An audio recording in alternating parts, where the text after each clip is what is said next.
portanto, ela é um ato que ajuda a gente criar mais afeto e mais emoção. Então ela fica nesse círculo de que você faz uma coisa porque sente afeto e você faz uma coisa para que você tenha mais afeto, para que você tenha mais emoção. E essa nossa nova devoção, ela surgiu na Idade Média. O pessoal começou a perceber então que a gente precisava, além dos ritos da liturgia que a igreja sempre teve, então agora a igreja, ela precisava, os católicos precisavam ter uma atitude individual. E é nessa atitude individual que muitas vezes se cometeu alguns exageros ao longo do tempo. Isso é fato, isso é uma verdade. Isso não é surpresa para ninguém. Todo mundo sabe que em algum dado momento houve muitas coisas boas nisso tudo.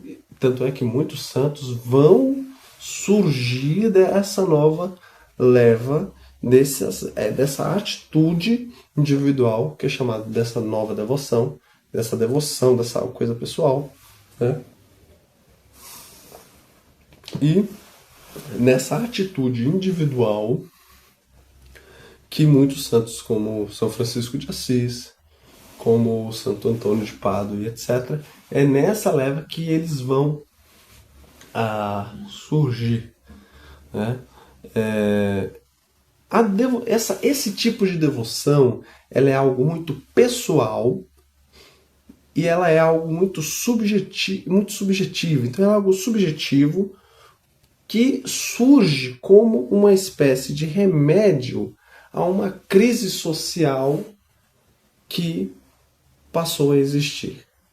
Que antes, numa sociedade mais ortodoxa, mais católica, não era tão necessário, porque já o catolicismo era aquilo, era a doutrina, principalmente a liturgia e os sacramentos, todo mundo já sabia o que era isso.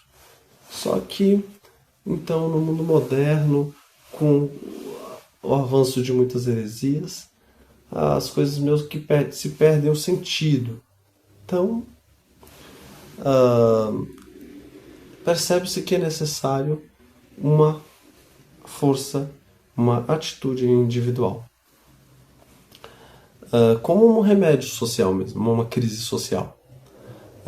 Uma crise social anticatólica que existe. Então, por isso que ele é algo subjetivo, porque é algo que é aberto, algo que é mais livre do coração de cada um. Então você pode orar a Deus da sua forma, do seu jeito. Não é obrigatório. Então, existem até aqueles livrinhos de devocional, onde você pode seguir aquilo. Mas também você pode seguir da sua própria forma.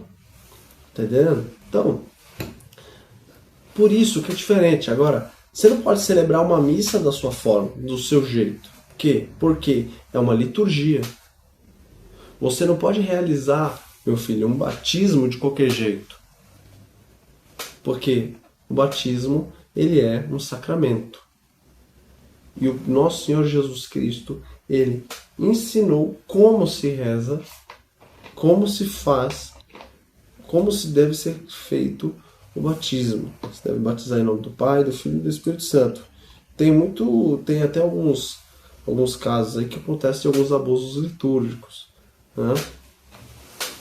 Que aí o pessoal fala assim, olha, o tal padre disse consagrou, e não pode falar consagrou, porque a partir do momento que você fala, ao invés de você falar, eu te batizo em nome do Pai e do Filho, você fala, eu te consagro em nome do Pai e do Filho, já está errado.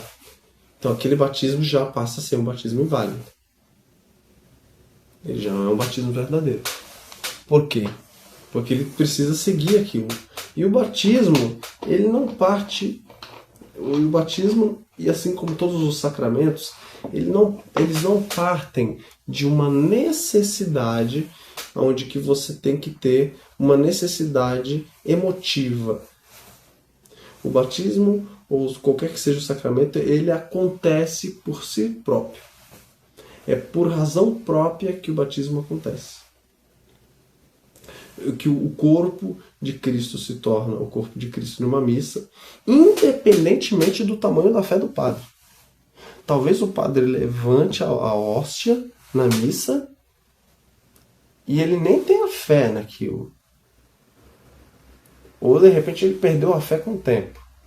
Mas se ele recitar a fórmula que está escrito nas Sagradas Escrituras, conforme Cristo pediu para que fosse, aquilo será o corpo e o sangue de Cristo. Você está vendo como muda? Na devoção, você precisa fazer um ato de coragem. Você precisa se ajoelhar. Você precisa jejuar. Você precisa cometer certas coisas. Você precisa botar aquilo que está dentro de você e falar: olha, meu Deus, é assim. Você precisa botar fé.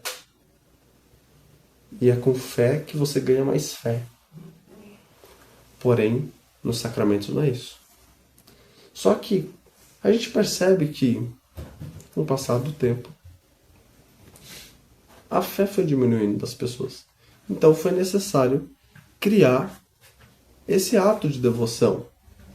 O ato de devoção foi justamente para que as pessoas pudessem aumentar mais a fé delas, inclusive até mesmo no próprio sacramento.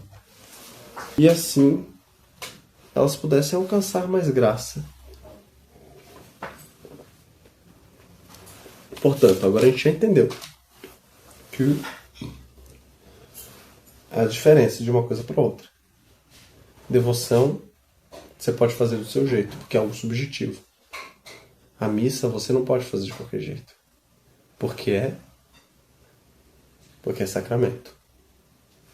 Ponto. E ela incentiva algumas coisas boas dentro de nós, como por exemplo a caridade. A caridade é aquilo que nos move na ação daquilo que é correto, dentro do amor de Cristo. Então, por exemplo, quando a Virgem Maria pede a Cristo para que ele faça um milagre na boda de Caná, e ela fala: olha, o vinho acabou, é por caridade. Então, que Deus atende aquele pedido e faz.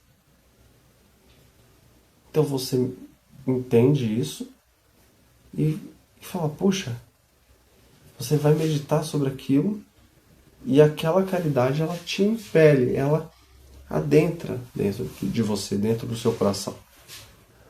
A devoção é um ato humano, apoiado em suas faculdades mentais e afetivas, que, auxiliadas com a palavra de Deus ou com a Virgem Maria e os anjos e os santos, nos auxiliam. Então a gente alcançar esse caminho, em que nós enchemos da graça de Deus e, como transformados pela misericórdia do Pai, podemos então mudar nossas vidas.